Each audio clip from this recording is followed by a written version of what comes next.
my first role models was always my grandmother and my mother in terms of their work ethic, because people always say, well, how are you able to, go to your son's games and officiate and come to practice and teach at the school and do all the many different things that I have to do, but I learned that at home. When I was younger and she was playing at the University of Minnesota, I watched her play and she was a very good athlete. In the basketball aspect of it, Alfreda Harris, who was my AAU coach back in Boston, who is known as the godmother of hoops, really is the person that I get a lot of my basketball knowledge from, just in terms of your team being a team and the leadership and the passion that you show and how you step up and be there for one another.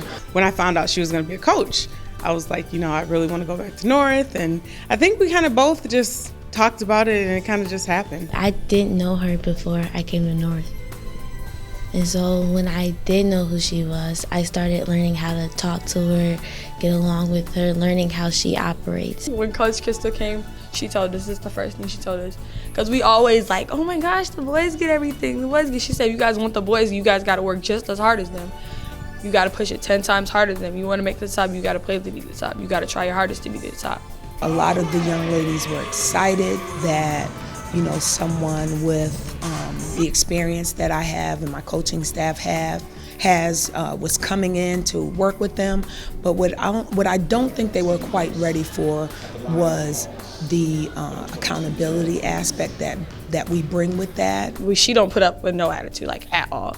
And last year we had a lot of attitude, and we had everybody was an individual on a court instead of being a team. This year she makes us actually be a team all together. You can really tell she knows what she's talking about. You can tell that she loves the game, and she spends so much time with it. It's easy for her. She also wants us to know that if we was to carry a ball, she'll nope, stop that, redo that, you carried that. And she wants us to become college players, so she preps us for that. Her communication is very well. She talks to me a lot. We have many discussions. She's also my math teacher, so that helps a lot too.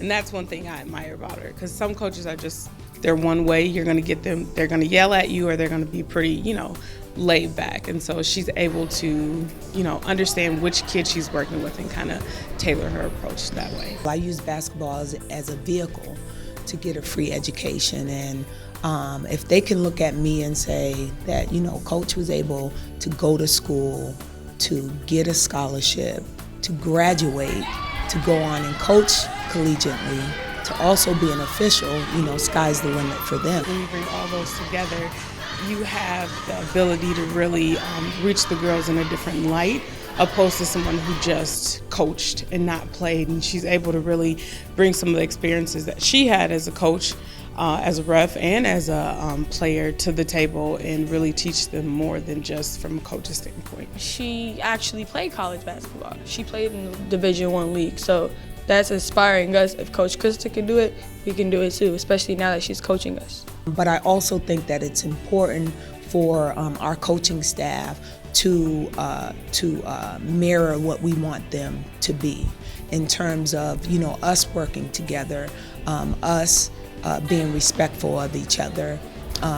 We're all holding each other accountable. There's no favorites. I've never been in a program where we have 5 coaches and we all kind of just gel. And I think the reason that we gel so well is because we all have the same passion and dedication for the students, and then just making North High a better program as far as girls basketball goes. It's building me up, because it's we got Coach Krystal, the big mom, and then we got Tisa, the sister, telling us push it, keep pushing. Coach KT, the one that's gonna check us about something, constructive criticism. She'll tell you no, you did that wrong, and try to build us up on it. So we got one big family. We all have our issues that we have to work through, but for the most part, now if I give correction or constructive criticism, it's taken, for what it's worth, and it's not taken to heart. So that is huge growth right there. every player might get upset when they come out the game. Every player might get upset when they throw a bad pass. But as a coach, she understands that that's not the end of the game, and this game isn't your entire life. We worked hard last year, don't get me wrong, but this year we work even harder. Like, it's like Coach Krystal tries to build somebody individually. The excitement it's live. It's very fun, and you look forward to being with Coach and playing with the girls. This is the next chapter that's starting right now for North High School girls basketball. Lady Polars are going to be making some noise in the next couple of years, and people are going to be like, wow.